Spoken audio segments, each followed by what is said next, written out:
Fala galera, beleza? Como vocês estão aí, tranquilos e calmos? Espero que tudo bem comigo. Tá mil maravilhas. Vamos que vamos, afinal, o Rock Metal não pode parar, eu não é, galera? É. Sejam muito bem-vindos a mais uma live do Portaria do Rock. A cada bate-papo que tá rolando um bate-papo bem legal, bem descontraído e bem produtivo também. E hoje o bate-papo será com Flávio Brandão, né? Ele que tem um projeto chamado Stratosphere Project. É um projeto, né, que reúne vários músicos, né? Ele vai explicar, né, melhor, né, sobre isso. Inclusive, ele está na área. Sem muitas delongas, eu vou chamar ele aqui para iniciarmos esse bate-papo. Vamos lá? Bora!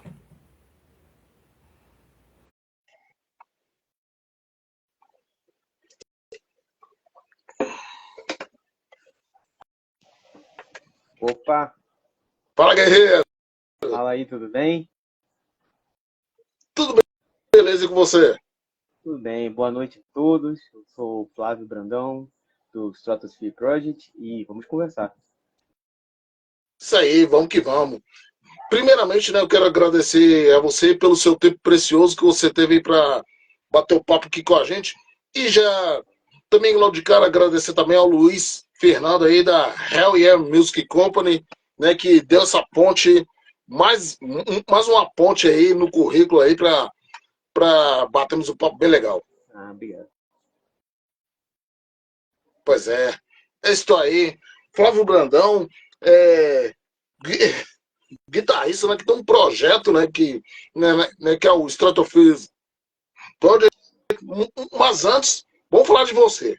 Flávio Brandão, músico. Como surgiu o seu interesse por música? Quais foram as suas influências e qual foi o processo para que você entrasse no mundo da música? Eu sou guitarrista e toco outros instrumentos. Comecei tocando baixo, né, contrabaixo. Aprendi a tocar guitarra também bem jovem, né, na minha adolescência.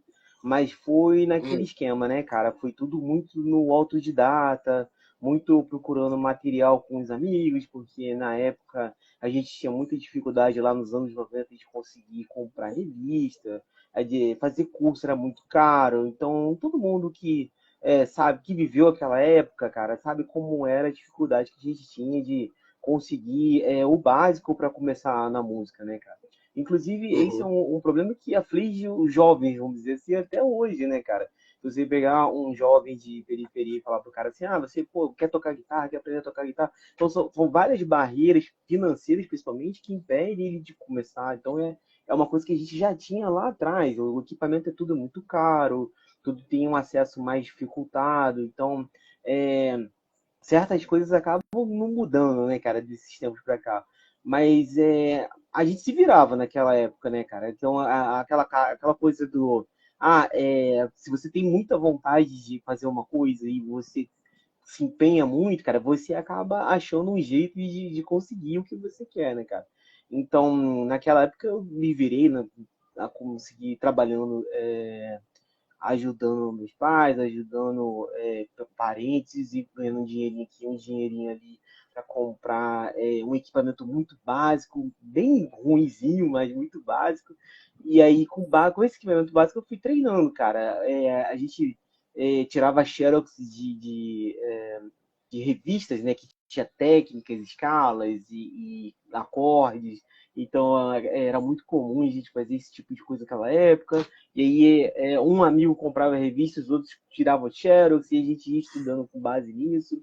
Às vezes um amigo tinha mais conhecimento teórico e acabava te explicando um pouco daquilo ali.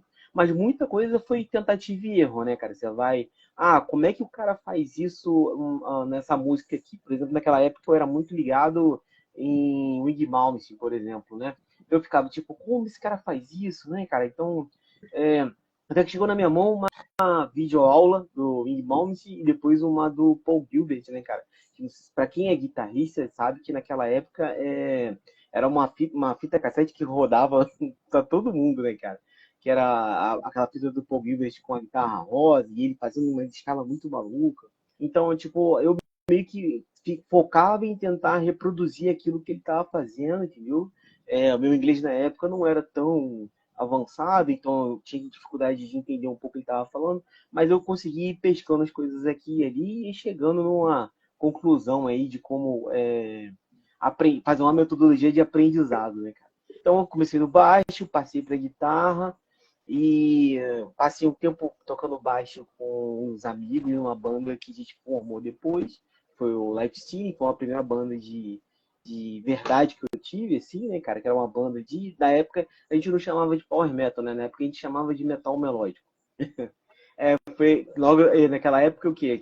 Tinha Angra, Halloween, algumas bandas assim estavam começando a surgir e a gente ouvia aquela sonoridade, né? E ficava impressionado porque os caras tinham uma super técnica, os caras Uhum. tinham uma sonoridade interessantíssima que era muito diferente daquilo que se estava habituado a ouvir, né? No metal aqui da região da Baixada Fluminense. Então eu falei, cara, é esse caminho que eu quero seguir, né, cara? Esse caminho mais melodioso, que as notas são rápidas, mas ao mesmo tempo são melódicas, e eu consigo colocar peso, mas ao mesmo tempo velocidade. Então foi essa mistura que foi colocando as influências na minha cabeça, né, cara? Então eu comecei ouvindo ali aquele Inbound, comecei ouvindo Black Sabbath, Metallica, muito Megadeth, cara. Eu via muito Megadeth, muito Megadeth. E aí, quando eu descobri Angra e Halloween, que foi quase que mesmo dia, inclusive, cara, quando um dos nossos amigos comprou 2 CDs, né? E ele era o único amigo nosso que conseguia comprar CD com frequência. Ele comprou esses 2 CDs e falou, cara, escuta isso aqui, vê o que vocês acham. E, cara, eu ouvi. A primeira reação, cara, é de estranheza, né? Porque você tá acostumado a ouvir heavy metal mais pesado e você ouve aquela coisa mais melodiosa e você fica tipo, pô, mas o que tá acontecendo aqui? O teu cérebro, ele demora a entender o que tá se passando ali. Até porque se você pegar o primeiro álbum do Angra ou o Keepers of Seven Keys lá do Halloween, ele tem muita informação que você não vai encontrar, por exemplo, num álbum do Pantera ou do Megadeth ou do Sepultura. São linhas diferentes, né? Sim. Tipo, um segue um caminho e o outro segue um outro diferente. Ambos são metal, mas são vertentes totalmente separadas e diferentes, né, cara? Então, eu me encantei por aquilo. Falei, cara, isso aqui parece. Naquela época eu tive essa concepção, né? Engraçado, isso aqui parece que aqueles álbuns mais antigos do Megadeth, só que muito mais trabalhados e não sei o quê. E eu não tinha a referência do Iron Maiden, né, cara? Que era que é a principal, acho que foi meio que a principal influência ali dos caras. Então, foi aí que eu comecei a descobrir outras bandas, outros músicos, e fui começando a avançar e entender como funcionava, e a minha influência começou por aí, cara. Olha só, é uma coisa muito interessante, né? É como se diz, acabou de voltar o tempo, né? Que né, na época né, a gente comprava revista em banca, né? Para olhar as cifras, é, uns exercícios assim de guitarra, né? Dos tempos que a gente não tinha internet. Exatamente, É, exatamente. se, é, se não aprendesse com o professor, ia aprender, como se diz, na marra. É, É, naquela época, você conseguir um professor de guitarra acessível era difícil, né, cara? Você tinha que ter um cara que já estava estudado e letrado em heavy metal, era difícil e era caro, né, cara? Então, ficava o acesso pra gente ficava um pouco dificultado, né? Então, a gente meio que tinha que se virar nos 30 e fazer o que a gente tinha mesmo, cara. assim, verdade. Eu quero mandar um salve aqui para Lenilda Santos, lá de Natal aí. Salve. Salve, salve, Lenilda. Aí, Lenilda de Natal e toda a galera do Nordeste também. Aí, forte Salve, abraço aí, galera galera. do Nordeste. Pois é. E tem um outro ponto interessante, né, que você falou, é sobre a questão, assim, do cara. Isso já aconteceu comigo também. É, deu acostumar escutar um som mais pesado, tipo o heavy metal bem cru e tal. E, e a primeira vez que eu fui escutar o power metal assim foi novo para mim, falei assim, deixa eu escutar mais para mim entender isso. Aí fui entendendo perfeitamente o som bem trabalhado. Eu não sei se a palavra correta seria som, assim, mais orquestrado do que, do que o próprio heavy metal. Então, Ou assim, eu estou eu acho que exagerando nessa parte? não, eu acho que esse choque musical acontece de tempos em tempos dentro do heavy metal, cara. A gente vai observar isso acontecer de formas diferentes. Sim, Você tem, por exemplo, ali nos anos 80, a galera veio da virtuose. Os guitarristas faziam solos absurdos e tinham as bandas super melodiosas. O hard rock era muito forte. Então, tipo, aquilo ali vem influenciando, porque ali vinha influenciando não era só a musicalidade, mas a cultura das pessoas também, né? uhum, Aí, o que aconteceu? Aquilo ali começou a dar espaço para outros gêneros, que eram tipo o grunge, né? O grunge chegou, meio que tomou de assalto a indústria da música e todo mundo tinha aquela coisa de, não, tem que ser aquele som de Seattle mais arrastado e pá, como se fosse um Black Sabbath moderno, mas ao mesmo tempo não é Black Sabbath, é um negócio meio jovem, tem que se falar com o jovem que anda de skate em Seattle e o cara fica lá tomando chuva na praça. É um negócio meio assim, cara. Então, você vê que esse tipo de coisa, ele funciona mais pra galera mainstream, mas quando você começa a ver as vertentes, cara, vai se separando muito, né? Então, tipo, sim. acho que os caras pegaram muita influência do que era o Iron Maiden, os caras pegaram um pouco da influência do que era o speed metal, né, cara? Que o speed metal, acho que eram os caras que faziam um thrash mais rápido, e aí o cara pegou, sei lá, pegou um negócio meio Anthrax e falou, não, vou botar mais linha de Iron Maiden aqui, e aí começou a trabalhar, né? Foi um papel que o Halloween meio que fez isso, né? Todo mundo, tanto é, muita gente fala que o Carrence é o pai do Power Metal, né, cara? Ele meio que pegou essas influências e foi lapidando para chegar no ápice do que era o Power Metal, né? De certa forma. E lembrando que nos anos 90 não existia power metal aqui no Brasil, né? As pessoas falavam que era metal melódico. Hoje, se você falar metal melódico, as pessoas vão pensar que é algum tipo de death metal técnico, alguma coisa assim. Mas não naquela época.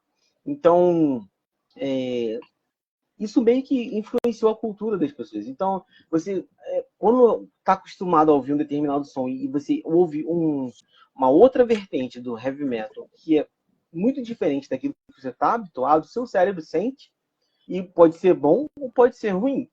Essa é a questão, né? Pode ser bom ou pode ser ruim.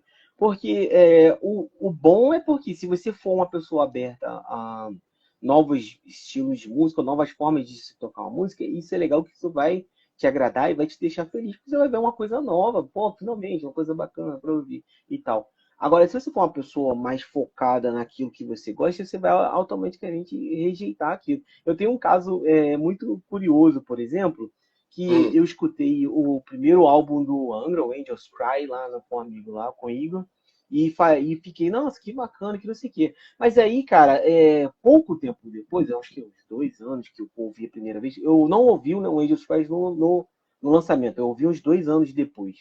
Acho que um tempo depois eles lançaram o Holy Land, né? Quando eles lançaram o Holy Land, eu ouvi, e aí eu tive outro choque, porque os caras pegaram música brasileira bem forte, misturaram com aquele heavy metal, power metal dele, melódico, e, cara, sim. aquilo ali foi o mesmo choque que eu tive quando eu escutei o Roots do Sepultura, né? O Sepultura fez aquele álbum do Roots com o Carlinhos Brown e fez aquela coisa de colocar elementos brasileiros, muita percussão, não sei o quê. E, cara, aquilo ali também foi um choque, porque tu fica, pô, isso aqui não é o que eu tô acostumado a ouvir, cara. Então, pode ser que você rejeite de primeira, mas depois de um tempo você fala, não, peraí, cara, tem uma coisa boa aqui. Tem uma coisa aqui que eu não tô pescando ainda, cara. E foi o que aconteceu É. comigo.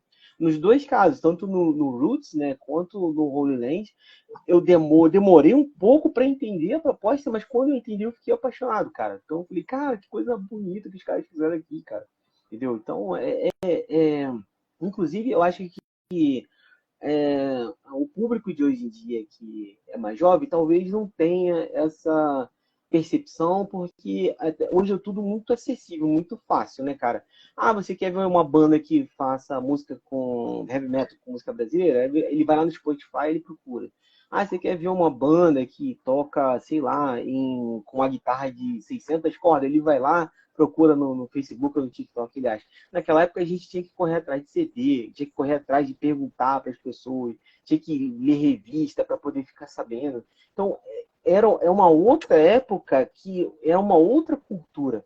Né? Isso que é um ponto muito importante em relação ao que a gente tem hoje. Né? A cultura de consumir música naquela época era totalmente diferente, cara. Eu sinto falta disso naquela época, né, cara? De como as pessoas consumiam a música naquela época, né, cara? Acho que as pessoas consumiam porque elas gostavam muito e ela investia o dinheiro dela para comprar CD, para comprar camisa, porque ela gostava muito daquilo, cara. Aquilo ali era parte da identidade dela, né, inclusive, né? A pessoa se identificava tanto com aquilo que ela queria ser como aquele cantor, como aquele guitarrista, como ela tinha essa identificação, cara. Entendeu? Hoje em dia eu acho que isso está um pouco mais diluído, talvez por causa das redes sociais, ou talvez por causa do excesso de informação. Ah, certo. E você falou do Roots, né, assim, do álbum de Sepultura, né? Eu vou falar também do álbum anterior, né, que é o KOZD, né, que também tem umas batidas, assim, bem brasileiras, né, e tudo. Eu tava até vendo a entrevista com o Andreas Kisser, né, uma época, ele tava falando que era um meio, assim, de aproximar o Sepultura, assim, com o Brasil. E sendo que, na época, eles ficavam mais na Europa do que no próprio Brasil. E eu acredito, né, como você falou no álbum Holy Land, né, do Angra, não é que Uhum. seja a mesma coisa, assim, que pôr aquele toque brasileiro, assim, no power metal, e que, e que pode se tornar, assim, um som bacana e aproximar a banda com o Brasil. Então, mas, Acredito que seja isso. então, mas você tem que lembrar também que é o seguinte, cara. Acho que não sei se o Holy, não posso dizer se o Holy Land foi precursor ou não precursor ou não dessa onda de misturar o folclore da local, né, com música, né? Acho que existiam outras bandas mais antigas que tinham essa coisa também de você trazer a música do regional para colocar no rock progressivo, entre outros tipos de rock e metal. Só que dentro do Power Metal, o que o Angra fez foi uma coisa que, tipo, o Rhapsody fez, só que para eles, cara, colocar aquele tom medieval, castelo dragão voando, sei lá, aquilo ali é cultura deles lá da Europa, entendeu, cara? O Angra pegou a cultura nossa, cara, que é isso que é o mais legal, cara. Ele pegou a cultura nossa aqui para falar pra gente, não, gente, olha aqui, cara, isso aqui é legal. Porque tinha muito preconceito na época da galera do metal com música brasileira. O pessoal ficava meio tipo, pô, MPB, pô, não sei que fudeu, Tom Jobim, não sei. Tinha muito disso, cara. Então, os caras falaram, não, peraí, tá, tem coisa boa sim, vocês ouçam e tirem essas conclusões. E acabou, cara, que eles criaram uma tendência, inclusive, né, cara, aqui dentro do país, que foi ter esses elementos brasileiros dentro da música heavy metal, cara. Eu acho que foi um marco muito histórico, assim, pro metal nacional, cara. É, Principalmente pro power metal, né? Lógico, você teve o Sepultura fazendo o Roots, como eu falei, né, cara? E fez muito sucesso, principalmente lá fora, né? A galera pirou. Nossa, meu Deus, os caras estão fazendo percussão e tem umas batidas muito loucas. Então, cada um dentro do seu quadrado trouxe uma inovação pro estilo que ele estava tocando. Ah, sim, exatamente. É, mas que, com certeza, né, como você falou, é que no começo vem aquela resistência, né, de misturar, assim, o metal com o som brasileiro, é, mas que as pessoas, assim, que começam a escutar mais e começam a compreender isso aí. Isso tem acontecido muito, né, né, é com a gente da nossa geração, por exemplo, e Uhum. acredito, né, com os mais jovens também, né, a ter acontecido isso também. Correto. É, então vamos falar de Stratosphere, Vamos né, sim. como veio esse projeto, é, é um projeto, né, que você reúne vários músicos, né, que tem por Sim. aí. É como ver essa ideia e chamar vários músicos, né, para criar um Tocar junto. álbum, criar várias músicas, assim, é que tem dado certo. Qual é o segredo disso?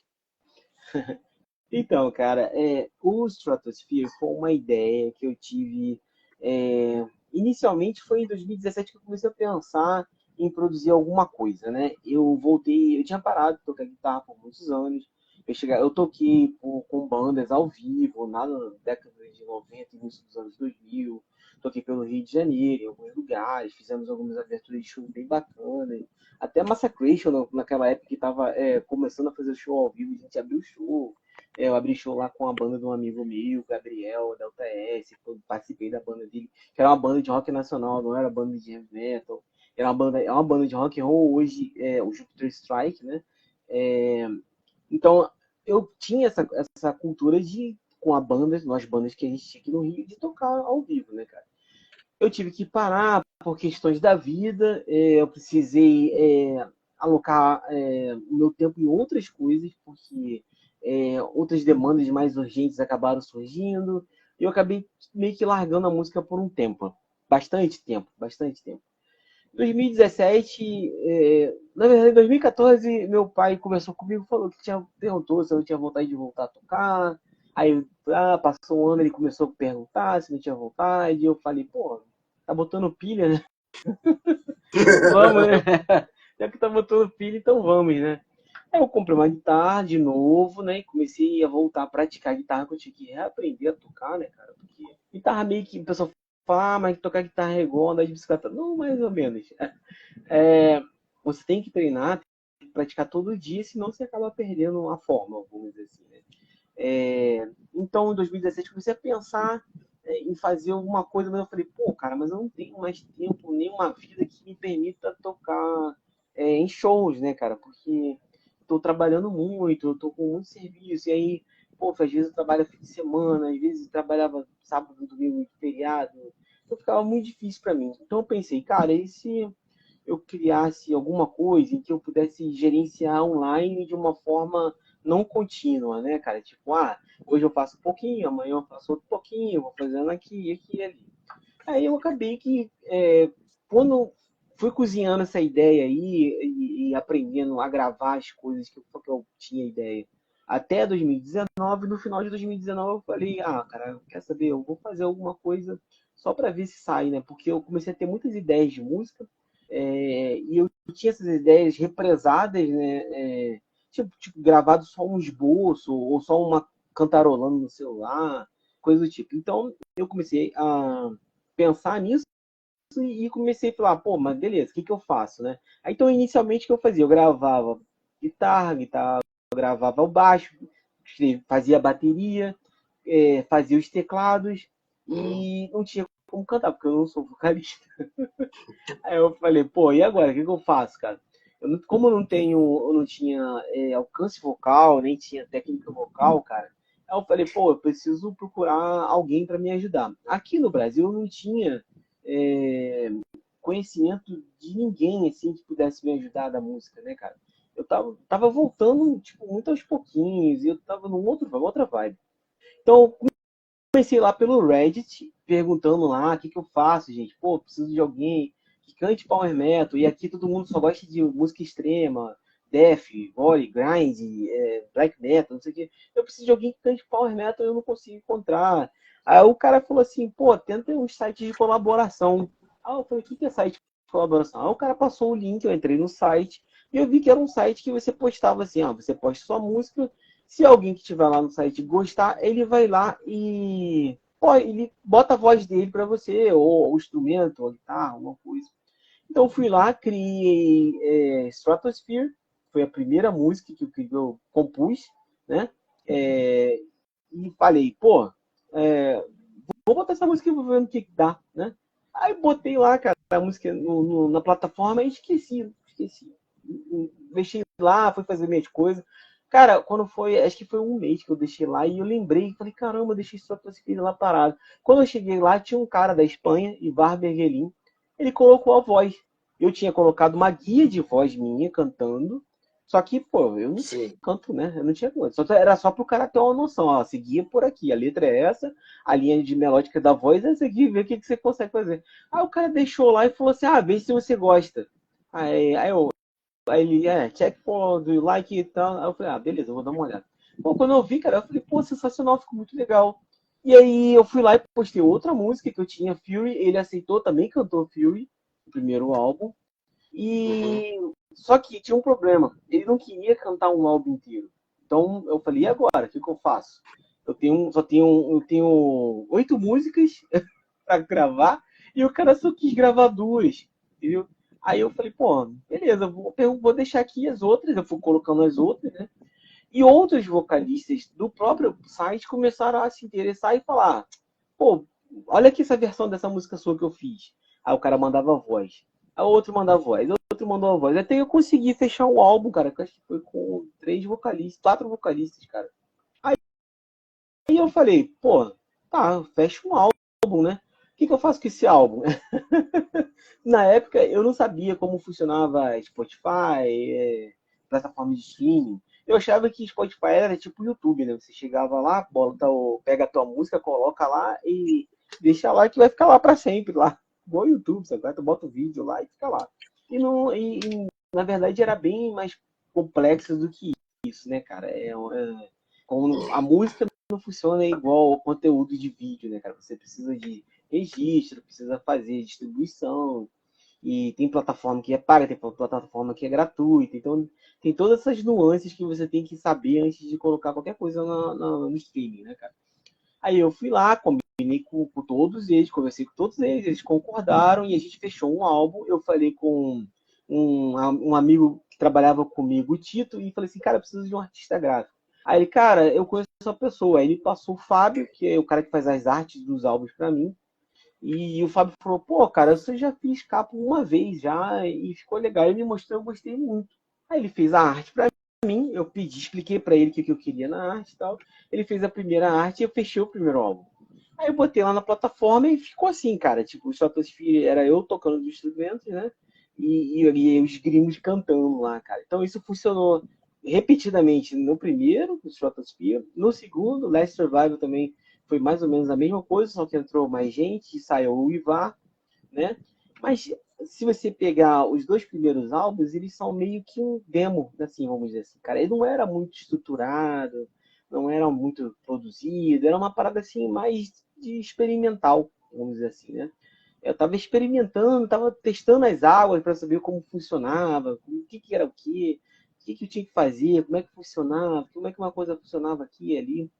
Quando chegou no final do ano de 2021, é, acho que foi a música Last Survivor, começou a aparecer aqui e ali, um blog aqui, um blog ali. Alguém descobriu e foi passando para um amigo, foi passando para outro. Aí eu falei, opa, peraí, tem gente ouvindo isso aqui, cara. Tem gente ouvindo isso aqui porque tem alguém gostando. Vamos ver o que dá aqui. E aí eu já estava terminando de produzir o terceiro álbum, que foi o The Personalization. Né? Eu lancei o Last Survivor no início de 2021, em fevereiro, e o The Personalization em novembro do meio ano. Né? Porque eu já tinha todas essas músicas praticamente prontas. O The Personalization estava faltando produção, né, e vocalistas. Então, no The Personalization, eu estava com a ideia de conseguir contatos brasileiros, então eu consegui 2 vocalistas brasileiros para cantar, e ainda ficou meio a meio, né, cara? Meio gringo, meio brasileiro. E consegui fechar, cara, o ano entrando na lista de indicados para melhores do ano da Road Crew com o álbum The Personalization e indicado também para melhor guitarrista do ano em 2021. Foi uma surpresa muito agradável, né, porque eu não estava esperando. Mas ali foi o terceiro álbum foi o start para mim do que é o Stratosphere hoje, né? Como ele funciona hoje, né? Até ali, no final de 2021, era tudo muito experimental, muito teste, muito erro e acerto, muito o que dá certo, o que não dá. E aí eu formulei, cara. Tanto os álbuns seguintes já foram com formações diferentes, e até chegar nesse último álbum em que eu trouxe mais convidados com outros objetivos, né, cara? Não só de ter participantes por ter, né? Mas com uma ideia já diferente, que é fazer com que a gente crie um ecossistema, né, de bandas e músicos em que um acabe auxiliando o outro, né, cara? É só interessante, né? Não é uma tarefa fácil, assim, chamar vários músicos, né, para assim, para complementar, assim, o, o, os álbuns, né, que o Stratophase gravou e que, assim, é uma coisa assim muito difícil, né, de achar músicos É uma assim tarefa pelo Brasil. é uma, é uma tarefa complexa, né, cara? Porque você tem que lembrar que geralmente as pessoas quando gravam álbuns, elas vão todas meio que pro mesmo estúdio, né? Ou você tem um Uhum. produtor que ele vai, tipo, o fulano não pode ir gravar no Rio, então o produtor vai lá em São Paulo, acompanha a gravação no estúdio e tal. E no caso do Stratosphere, cara, como a gente trabalha com orçamento muito limitado, muito pequenininho, então a gente tem que fazer meio que tudo no faça você mesmo, né? Então, pô, como é que a gente vai fazer para gravar determinado instrumento? Vamos trabalhar aqui, vamos conversar. Não, a gente faz assim, faz assado, capta dessa forma, numa sala assim e tal.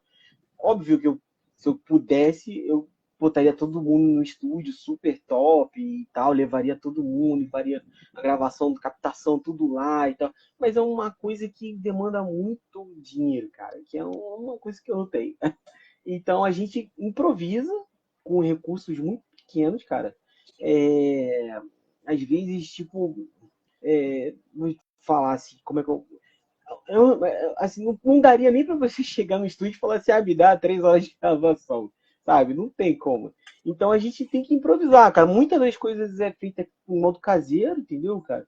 E aí a gente melhora um pouco aqui, melhora um pouco ali, e a gente consegue chegar num resultado final, cara, que é bom, entendeu? Pro orçamento que a gente tinha, comparado com bandas aí grandes, que não chega nem perto de 1% do que os caras têm, a gente consegue chegar num resultado em que tenha agradado as pessoas, cara. Ah, sim. É, você falou sobre a formação da banda. Agora eu quero perguntar sobre, assim, sobre inspirações e temáticas. Temática. Assim, assim, o que te inspira, assim, a criar algumas canções e quais as temáticas, né, que vocês abordam nas suas canções? Assim, primeiramente, para cada álbum eu uso uma temática diferente, né? O primeiro álbum, Stratosphere, ele é muito sobre reflexão, né? Sobre si mesmo, né? Se você pegar o refrão de Stratosphere, é um pouco eu conversando comigo mesmo sobre como minha cabeça funciona, ou por onde eu tô no meu pensamento, né, cara? Então, ele vai, conforme as músicas vão passando, ele vai mostrando um pouco da minha visão, de como eu enxergo o mundo de uma forma diferente do que seria a normalidade, vamos dizer assim, né, cara? No Last Survivor já fala sobre resiliência, né? O Last Survivor, que significa o último sobrevivente, eu falo sobre, a gente tá falando ali sobre resiliência, sobre resistência, sobre você atravessar obstáculos, né, cara? Você tá sempre fazendo a superação de si, né? Sempre que você vai pegar algo, uma tarefa, você tem que tentar fazer sempre o seu melhor. Então, o Last Survival é sobre você ser resiliente, cara. Você conseguir alcançar os seus objetivos, mesmo que tenha muitas dificuldades pelo caminho, né, cara? Já o Depersonalization, eu já quis criar uma temática diferente, cara. Porque, como eu falei, cada um traz um aspecto de coisas que eu entendo e como eu vejo o mundo, né? No caso do Uhum. Depersonalization, ele fala sobre transtornos da mente. Então, como as pessoas que sofrem transtornos da mente, elas são afetadas por aquilo em suas visões do mundo. Eu falei no estratosfera da minha visão, então no Depersonalization eu estava falando de visões de outras pessoas, né? Como essas pessoas têm um mundo diferente das outras pessoas que não têm nenhum tipo de transtorno ou coisa do tipo. E é uma temática que ela não é abordada dentro do Power Metal, né, cara? Então, geralmente Power Metal o cara vai lá, fala de dragão, capa-espada, essas coisas e tal. Eu queria trazer uma coisa diferente, cara, fora do contexto. Life Stealing Years, que foi o próximo álbum, que foi um EP, ele já é um EP fantasia, porque ele traz as músicas do Life Stealing lá dos anos 90, né, porque eu tocava com a galera, com a banda, e é uma releitura daquelas músicas que a gente tinha, que eu ajudei a compor na época. Então a gente fez uma releitura daquelas músicas e naquela época era muito comum se falar, porque a gente jogava muito RPG, então era muito Castelo, Dragão, essas coisas do tipo. Então, se você pegar o Life Years, ele é sobre isso daí, cara, sabe? Como se fosse um jogo de RPG, assim, do começo ao final, vamos dizer assim. E o Dimensional Convergence, que é o último álbum que eu lancei ano passado, em outubro, ele já tem uma temática totalmente diferente, que é uma temática sobre física quântica, que é outro assunto que me pega muito, cara. Eu leio bastante sobre, né? Eu tô sempre lendo sobre ciência, tecnologia, coisas do tipo. E a física quântica é um assunto que me intriga bastante, porque ela, para mim, ela meio que não faz sentido funcionar da forma como funciona. Mesmo quando você fala que você está saindo do macro para o micro, ainda para mim não faz sentido como um todo, né? Você fala, pô, mas como que num mundo microscópico vai funcionar de um jeito e no mundo macro vai funcionar de outro e, não, e os dois se falam sem um interferir no outro, né? Então, o Dimensional Convergence é um pouco sobre isso, né, cara? Sobre como existem duas realidades, né? Duas dimensões, que convergem. Que elas são duas dimensões que funcionam de forma diferente, mas que estão diretamente interligadas, convergindo uma com a outra. Ah, sim. Ah, sim. Muito bom, bacana demais. E uma pergunta que não quer calar. Stratosphere Project é um projeto de estúdio ou a chance da galera ver a banda nos palcos? Cara, então, esse é um outro ponto que muita gente me pergunta, né? Ah, cara, mas eu vou ver Super Chile ao vivo e tal. Então, tudo depende de grana, né, cara? Que eu não tenho agora, né? Para você fazer um show, cara, muita gente não sabe ou não entende que você precisa ter um investimento, né? Você precisa ter uma casa, você precisa ter músicos para poder tocar, você precisa ter os equipamentos para poder levar todo mundo. Eu não estou falando da guitarra, da pedaleira ou da caixa de amplificação. Estou falando que para você fazer um show de alto nível, você precisa ter uma série de infraestrutura que hoje eu não tenho, por exemplo, né? Gostaria muito que um produtor chegasse e falasse assim, não, cara, eu quero ver um show do Stratosphere, vamos dar um jeito, vamos para lá. Cara, teria que me ajudar nesse ponto que infelizmente, eu não tenho como pagar. Mas, por enquanto, a gente segue como um projeto de estúdio, né? Mas que talvez um dia possa vir a se tornar uma apresentação. Se eu pudesse dar um exemplo, cara, é muito Hum. interessante que as pessoas perguntam. Eu acho que as pessoas deveriam ver como foi a história do Soulspell, né? O Soulspell, que é o projeto do Heleno, né? Muita gente conhece aí o Heleno, cara. O cara é um mago da produção aí do brasileiro. Ele tem um projeto chamado Soulspell, que é um projeto com múltiplos músicos também, cara. Ele foi um dos pioneiros aqui no Brasil. Ele conseguiu alguns álbuns, né? Ele foi lançando álbuns, foi lançando, e teve uma vez em que ele foi lá e fez uma apresentação ao vivo com toda a galera que participou dos álbuns. Então foi uma apresentação ao vivo com todo mundo, pô, foi super legal. Só que, tipo, não foi assim, uma coisa que ele conseguiu manter rodando, né, na estrada, tipo, porque é difícil você ter um projeto com muitos músicos e você conseguir levar todo mundo para a estrada, para sair por aí tocando, entendeu, cara? Porque as pessoas têm suas agendas, têm seus trabalhos, têm suas coisas para fazer. Então, se o Stratosphere fosse tocar ao vivo, teria que ser uma apresentação única, né? E com todo mundo? Talvez sim, talvez não. Tudo depende do investimento, né? Que alguém poderia vir assim, ó, gente, quiser apoiar aí, ó, investir, estamos aí.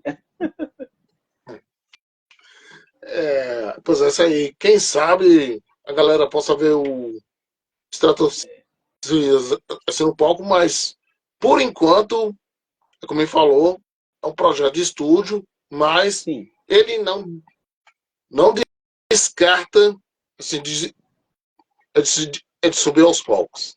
Então, quem Não, sabe? quem sabe, né, cara? Pode ser que aconteça, mas tudo depende de investimento, cara, entendeu? Porque, como eu falei, é uma grana que a gente não tem agora, né, para poder fazer. Mas nunca diga nunca, né? Pode ser que apareça, pode ser que apareça um padrinho aí e fale, opa, vamos lá, Edu. Então, Aí, bacana demais.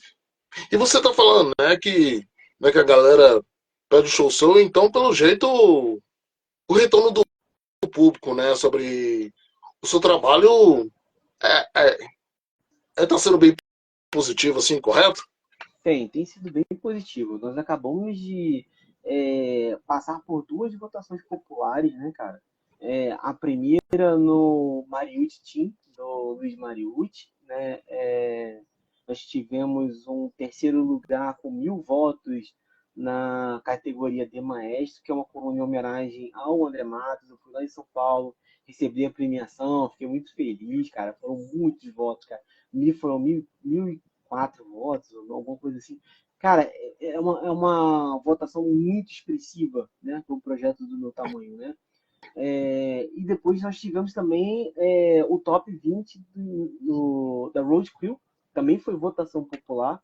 Nós entramos na votação com o álbum e com os músicos, né? 2 tecladistas, um vocalista e um baixista, dentro do top 20 dos melhores do ano nacional. Fora também as listas dos influenciadores, né? Nós tivemos em várias listas de influenciadores como o melhor álbum do ano. Isso também me deixou muito feliz, porque é um reconhecimento, cara, de que a gente está fazendo algo que está num caminho certo, né? Que as pessoas estão gostando, entendeu, cara? Nada agrada mais o músico do que ter sua obra devidamente reconhecida, né? Se você cria algo e você mostra às pessoas, você gosta que as pessoas reconheçam o valor que aquela obra que você criou tem, né? Se a pessoa não dá o valor para a sua obra, então aquilo ali te entristece um pouco, né? Então, quando as pessoas começam a te retornar falando que elas veem valor naquilo, que aquilo ali tem algo que as agrada, então isso deixa a gente muito feliz, entendeu? Ah, sim. Isso é ótimo, cara. Um retorno, assim, principalmente, né, dos músicos consagrados. É uma coisa que não tem preço, né, cara? É, não tem preço, cara. Você receber feedbacks de pessoas que você foi fã, você ouviu a tua adolescência, você acompanhou, sabe? Você nunca vou encontrar esse cara na minha vida. Pô, não, e tal. E aí você tá de frente pro cara e tu fica, meu Deus, cara, o que eu faço? O que eu falo pra ele, cara? Então, tipo, inclusive isso aconteceu lá em São Paulo quando eu fui lá e fiquei de cara com o Imaruichi. Eu falei, cara, o que eu falo pra ele? Meu Deus, cara, eu não sei o que fazer. Então, são coisas, cara, que assim, que acontecem na nossa vida que a gente fica tipo, porra, cara, eu, Flávio de 20 anos atrás, eu, Flávio de, sei lá, 23 anos, de 20 anos, 18 anos, 17, eu nunca ia imaginar que hoje o Flávio, com 43 anos, ia estar fazendo o que ele está fazendo hoje. Entendeu? Então, você olha para trás, você vê o que aconteceu na sua vida e você vê as coisas que estão acontecendo agora e você pensa e fala, cara, hoje eu tô satisfeito comigo, né? De ter feito algo que eu gostaria muito de ter feito no passado e nunca consegui, nunca tive oportunidade, nunca tive condições nem assim de organizar, de começar, de tentar, porque naquela época tudo era muito difícil, cara. Né? Tudo era muito mais complicado. Você conseguir um estúdio para gravar, cara, era uma coisa assim surrealmente difícil, cara. E hoje você com a tecnologia, você consegue fazer isso em casa, entendeu? Com um aparelhinho que, sei lá, custa R$ 200, você conecta no computador e grava, entendeu, cara? Naquela época a gente tinha que depender dos caras que tinham estúdios caríssimos. E às vezes o cara tinha um estúdio super caro e o cara não sabia, meio que não sabia operar o próprio estúdio. Aí não você gravava e o resultado não dava, tava muito aquém. Então, tipo, cara, eram vários perrengues que a gente tinha naquela época que hoje você tem como mitigar e fazer um resultado muito melhor do que você teria naquela época, sem ter o custo que você teria naquela época, né? Então, isso possibilitou muita gente a criar os seus próprios projetos, suas próprias ideias, suas próprias músicas, e principalmente, cara, exibir a sua arte para mais pessoas, né? E ter a sua arte apreciada. Então, tipo, você pode falar assim, mas sua arte, a banda A tem 1 milhão de pessoas ouvindo e a sua banda só tem, sei lá, 400, 500 mil, 3 mil pessoas. Cara, o que importa é que tem pessoas que estão gostando de ouvir e você está gostando de fazer o processo. É uma jornada, né, cara? A jornada também é parte do processo. E isso, tá nessa jornada, tá nesse caminho, também me deixa muito feliz, cara. É isso aí, cara. É, ao todo, assim, já vamos ver se você sabe responder essa pergunta. Ao todo, quantos músicos reuniu, assim, no Stratosphere Project até o momento? Até o momento, cara, eu acho que tá um pouco mais de 30, né? Contando, contando os primeiros vocalistas, né, cara? Até hoje, eu acho que um pouco mais de 30 ou 30. Eu não tenho um número perfeito, redondo para falar, mas eu acredito que esteja nessa base, né, cara? Pois é, não é para qualquer um, né? Reunir ao todo 30 músicos, né, para fazer várias canções. É muita coisa. Coisa pra caramba. Isso tudo indica que tem músicos bons aqui no Brasil. E por falar nisso, eu gostaria que você comentasse sobre o heavy metal no Brasil. Estamos num país que o heavy metal é muito pouco divulgado, e sendo que a cena é muito rica. Como você vê é, a cena do heavy metal pelo Brasil? Então, cara, eu acho assim, muita gente ainda espera que o heavy metal vá ter mais visualização, mais visibilidade no Brasil, em médio, curto ou longo prazo. Eu acho que é muito difícil, tá? Com um cara que veio lá dos anos 90 com um músico, já adolescente, mas músico, eu posso dizer que é muito difícil, cara. Hoje em dia, você tendo mais espaço nas redes, você meio que cria bolhas, né? Dentro de bolhas, né? Então você tem, sei lá, vamos mudando a mídia. Você tem influenciadores hoje que têm milhões de seguidores, mas que eu particularmente nunca ouvi falar dos caras. E de repente a pessoa aparece na sua timeline de rede social com milhões de seguidores e você nunca soube que aquela pessoa existe, cara. Entendeu? Então, o heavy metal, eu acho que o caminho vai ser um pouco esse, cara. Você vai ter umas ilhas com bandas e músicos em específico, e essas ilhas vão ter um crescimento, elas vão subir ali de números, vai crescer, chegar a um determinado ponto, mas vai ser aquela bolha, né, daquelas pessoas, né? Então, os músicos, gravadoras e os responsáveis por administrações das bandas, eles vão ter que saber como operar esses números, como operar esses fãs, como fazer para pegar esses fãs e ter é, uma operação de conseguir fazer show para todo mundo, como fazer show. Eu lembro na época da que a pandemia estava em alta, né? Muita gente começou a tentar fazer live, né? Quem não lembra aí das lives do Manifesto? O Manifesto fez muita live com a galera com show tributo. Nossa, assistia todas, cara. Eu achava maravilhoso. Eu assistia todas, todas, todas. Todas que a gente fazia, eu tava lá. E eles faziam live com show tributo e achava muito legal e tal, porque me lembrava naquela época lá dos anos 90 que a galera subia no palco e detonava, meio independente das condições, entendeu? Independente se tinha muito público, pouco público. Então, assim, eu acho que o heavy metal ele nunca vai ser mainstream no Brasil, a não ser que alguma coisa muito absurda, fora da curva, mas ele nunca vai ser mainstream no Brasil, talvez ele não volte a ser mainstream nem no mundo, né? Mas ele ainda vai ser uma música que vai manter um nicho. O grande problema do heavy metal no Brasil, mas não só no Brasil, mas no mundo, é que os fãs têm que começar a pensar, cara, que as bandas medalhões, se você pegar aí Iron Maiden, Black Sabbath, Megadeth, Metallica, os caras estão envelhecendo. Você vê o Kiss já se aposentou, voltou, agora aposentou de novo. Os caras estão idosos. Entendeu? Vai ter um ponto em que essas grandes bandas independentes elas não vão conseguir mais fazer show. Então, tipo, você não vai mais ver show do Metallica, você não vai mais ver show do Iron Maiden, você não vai mais ver show, sei lá, do Megadeth. De Então, Purple. assim, você não vai ver de Purple. Tem um monte de bandas que você vai falar assim, cara, não vai ter mais show dessas bandas, entendeu?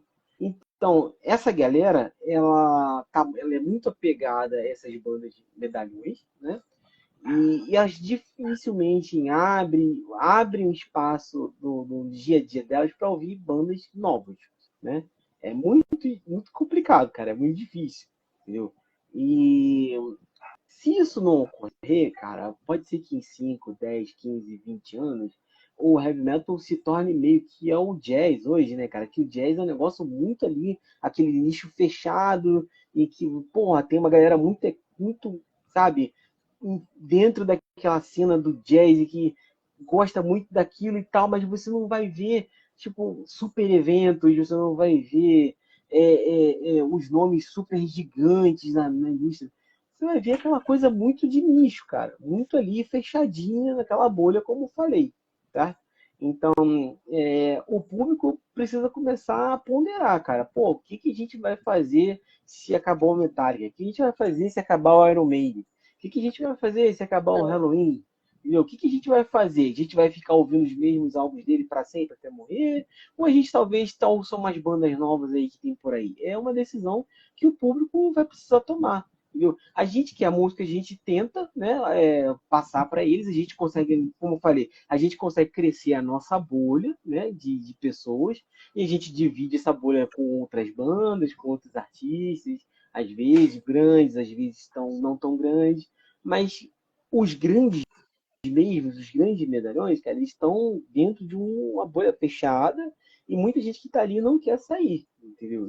Então, essas pessoas, na hora que essa bolha ela estourar, elas vão ter que tomar uma decisão para o que elas fazem da vida delas. Elas vão ficar boiando no espaço, ou elas vão ter que procurar uma outra banda para poder curtir, ou pode já começar a abrir um tempo ou um espaço. Cara, é muito simples, cara, você falar assim, eu gosto só da música da banda A, B ou C. Pô, beleza, cara, mas você pode pegar, por exemplo, uma banda menor que você ouviu e gostou de uma música, coloca aquela música na sua playlist. Que é aquela música que você ouve, aquela playlist que você ouve quando sai pro trabalho, quando você vai na academia. Você pega uma música e coloca lá, aos poucos você vai se habituando, o próprio algoritmo do Spotify vai começar a te mostrar outras bandas similares e parecidas, e você vai começar a descobrir coisas novas, cara. Então, falta essa curiosidade no público, né, de voltar a buscar novos nomes como era antigamente, que você ia na loja procurar CD, né? Você ficava lá olhando na loja, aquela negocinho de CDs e vinil, aí você ficava passando aquele monte de vinil, capa bonita, eu vou levar essa pra casa. Falta um pouco disso, cara. E eu acho que esse desapego também tem um pouco em relação com o lance da facilidade dos streams, né? Os streams estão aí facilitando tanto a vida da pessoa que a pessoa está num modo meio que de consumo passivo, né, cara? Ela tá só esperando aparecer para ela alguma coisa que ela gosta, ou talvez não, talvez ela queira ficar só naquilo que ela já está acostumada, e é isso, cara. Ah, sim, verdade. E você está falando dos tempos assim que a gente ia nas lojas assim de vinil, assim, igual por exemplo aqui em Belo Horizonte, né, que tem a famosa loja, né, a Cogumelo, né, Ah, que muita gente assim de todo o Brasil vem para BH, é, e vai lá primeiramente para adquirir assim um pouquinho de bagagem extra, uhum. seja no vinil, seja no CD e por aí vai. E se você me permitir eu colocar uma vírgula, essa aqui é o seguinte, né, que como você falou, é que as bandas estão envelhecendo. É, eu acho que já é uma chance, assim, principalmente as bandas daqui do Brasil, é, a começar a chamar a atenção assim, do público. Se a galera, assim, dê pelo menos 5 minutos, assim, no mínimo, para escutar é, aquela certa música. Se gostou, continua. Se não gostou, parte para outra. Tem muitas bandas boas por aqui. E, é claro, a gente não vai ter o AC/DC para sempre. A gente não vai Uhum. ter o Deep Purple para sempre. A gente não vai ter o Iron Maiden para sempre. Infelizmente, a gente não tem mais o Motorhead, o Led Zeppelin e os pais, o Black Sabbath. Exatamente. Pois é, os pessoal estão ficando velhos. Uns preferem cantar até morrer, outros, assim, não tem aquela força como antes e já estão aposentados, assim, convivendo o resto da vida assim com suas famílias. Eu acho que assim o público já passou da hora, assim, a parar de de ser saudosistas e dê ouvido para as novas bandas. E, e eu indico as bandas daqui do Brasil, que tem muito tesouro escondido. Eu sou como um garimpeiro. Quando mais garimpar, mais tesouro escondido vai, Tem, vai cara. encontrando. Tem muita coisa boa, tem muita banda top, cara, perfeita, com sonoridade legal. Tem muita banda que vai lançar coisa que já chegou com o pé na porta. Tem muito músico, muito vocalista, muito guitarrista, baixista, tecladista bom. Mas é aquilo, cara, como a gente hoje, a gente não tem alcance financeiro com o apoio das gravadoras, porque antigamente as gravadoras, as grandes bandas são o que são, não é só porque a sonoridade deles era muito boa, mas também porque eles tiveram as gravadoras que empurraram o som deles para mais pessoas, né, cara? Então, pô, o Black Sabbath, se não tivesse encontrado uma gravadora, talvez ele nunca tivesse saído ali, daquele bairrozinho ali de Londres, entendeu, cara? Então, fosse uma coisa local. Então, como eu falei, a época muda a forma como as pessoas consomem música. E hoje as gravadoras elas estão mais preocupadas com o retorno imediato, né? Que com o advento dos streamings, cara, tudo ficou muito imediato. E inclusive a música mudou, cara. A forma como as pessoas compõem, criam música mudou, cara.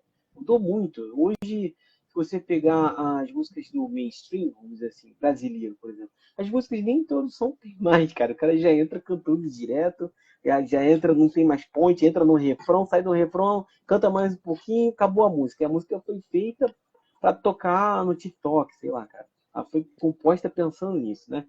Então, então a banda hoje, cara, que tá fazendo rock, heavy metal ou qualquer vertente do heavy metal, ela tem que fazer todo um planejamento não só de música, mas o cara tem que pensar em como aquela música vai chegar nas pessoas, como aquilo ali vai atingir as pessoas, que tipo de pessoas que você pretende atingir, né?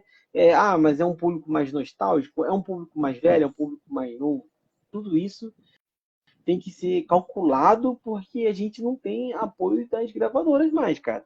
A gente meio que tá por nossa conta. Então, como a gente tá por nossa conta, a gente tem que crescer a nossa bolha, né? Só ir crescendo o nosso público dentro da nossa bolha e assim a gente vai procurando pessoas que são parecidas e trazendo para dentro dessa nossa bolha. Mas, tipo, para comunicar de uma forma mais ampla, com muito mais gente, infelizmente só com grana, cara, entendeu? Tem que ter algum tipo de investimento, cara, entendeu? Isso se eu estou falando, no caso, um perfil única e exclusivamente musical, né? É, você é uma banda de heavy metal, power metal, thrash, death, você para alcançar a galera dessa vertente, você tem que fazer todo um trabalho para conseguir apresentar sua música. Você vai ter que fazer um vídeo super trabalhado, vai ter que fazer um lançamento todo planejado previamente, para poder ter lá a chance da rede social conseguir te alavancar, porque eles, hoje em dia, eles não têm muito interesse em alavancar nada muito organicamente, né, cara? Antigamente você postava um cover, alguma coisa, nossa, a rede social sai distribuindo para todo mundo que te seguia. Hoje você tem os seguidores e eles estão pegando meio que só número, porque a rede não vai levar teu vídeo lá para os seguidores. Por mais que eles falem que, não existe isso. Tem, cara. Você posta um vídeo, cara, você vai ver o número de pessoas que aquele vídeo alcançou é muito menor do que o número que você tem de seguidores. Então já não é mais já não funciona, essa dinâmica já não funciona mais dessa forma. Se você tem, sei lá, 10 mil seguidores, você não vai atingir os 10 mil seguidores quando você postar uma foto ou um vídeo. Você vai atingir uma parcela dessa galera. E aí você tem que pensar numa forma de que essa parcela que você está atingindo se identifique com aquilo que você está entregando para elas, de conteúdo. Entendeu? Então, tudo isso pensado, né? Tudo isso tem que ser previamente estudado e repassado e repassado para poder dar certo. Então, tem muita tentativa e erro, né? Tem muito trabalho de você fazer a análise de como chegar nas pessoas, mas também tem um pouco de Uhum. sorte, né, cara? Ah, sim, sem dúvida. É, mas que, com certeza, é, a cena brasileira, principalmente a cena independente, vai fazer a diferença. Vai sim. Então, Flávio Brandão, estamos, estamos chegando aqui nos finalmente. É, eu gostaria, né, que você falasse como faz para a galera entrar em contato aí com Stratospheres, né? Embora, né, que vocês ainda, assim, não vão subir no palco tão cedo, mas que com certeza vocês têm alguns merchans, né? Tem, Seja CD, seja vinil, eu não sei se vocês têm ainda. É, aí como eu faço pra galera para entrar em contato com Stratospheres Project? bom, se você curte nosso som, nossa música do Stratosphere Project, nós temos o Instagram, tá? Nós temos o nosso site oficial, stratosphereproject.com.br. Temos o YouTube também, Stratosphere Project. Então, para adquirir merchan, tem tudo lá no nosso perfil do Instagram. Tá? Tem lá como comprar camisa, tem como comprar caneca. E agora a gente também está lançando agora já, depois do carnaval, oficialmente, nosso CD físico de Dimensional Convergence. Então, se você gostou do álbum e quer comprar um CD, vai estar disponível já aqui logo após a semana do carnaval. A gente tá para lançar um lyric video, né? Que é um vídeo de uma música que eu não vou dar spoiler ainda, mas a gente vai lançar um lyric video em comemoração ao lançamento do CD, tá? Então, entre em contato comigo, tá? E em breve esses CDs também vão estar disponíveis em lojas pelo Brasil, que vai facilitar a vida de muita gente, porque tem gente que gosta de ir na loja, ir lá, olhar no local e tal. Então, isso também vai facilitar a vida de muita gente. É, quer falar comigo, quer conversar, quer fazer uma investimento, quer fazer uma conversa, qualquer coisa, cara, me chama lá no privado do Stratosphere Project aqui no Insta e eu vou estar lá pronto para te responder. Aí, maravilha. Então tá fácil, galera. Tá fácil entrar em contato aí com o Flávio Brandão, aí com o projeto Stratosphere Project. Tá muito fácil demais.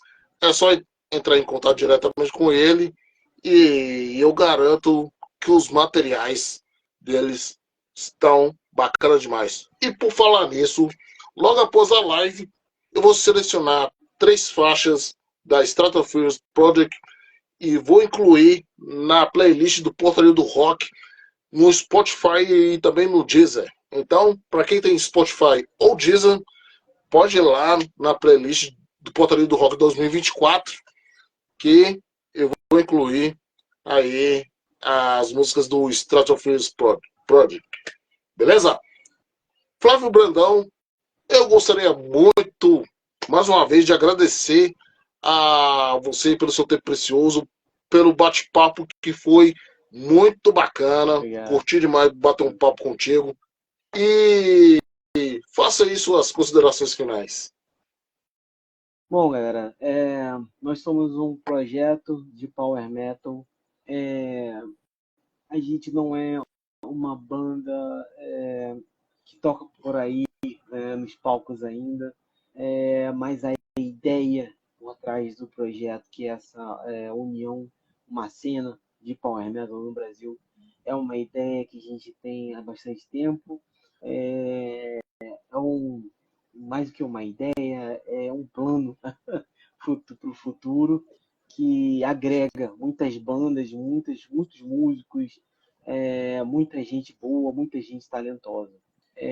Se curte o nosso trabalho, cara, vem lá, vem ouvir o nosso álbum, ouça o álbum e os trabalhos musicais e também fora da música dos participantes, que tem muitas coisas legais. Tem Sephiroth, do Ricardo Janke, tem Beyond Fire, do Aldeia do Navan, temos a Perception, do Alessandro Kelvin, temos aí a Eagle Absence, do Rafael Dantas, temos inúmeros projetos, cara. Temos lá o projeto, o EP do Charlie Souls, temos muitos projetos, muitos álbuns, muita gente legal participando. Então, você vem conhecer o Stratosphere Project e aproveita para conhecer os músicos convidados também, que fazem parte dessa jornada junto comigo. Valeu? Pois é isso aí. Flávio Brandão, aí, muitíssimo obrigado. Mais uma vez, conte comigo sempre. Sucesso demais nos seus projetos e também na sua vida musical. E isso aí, tamo junto. Parabéns pelo seu trabalho. Eu fiz questão de ouvir o último álbum, né, pela plataforma digital e tá sensacional.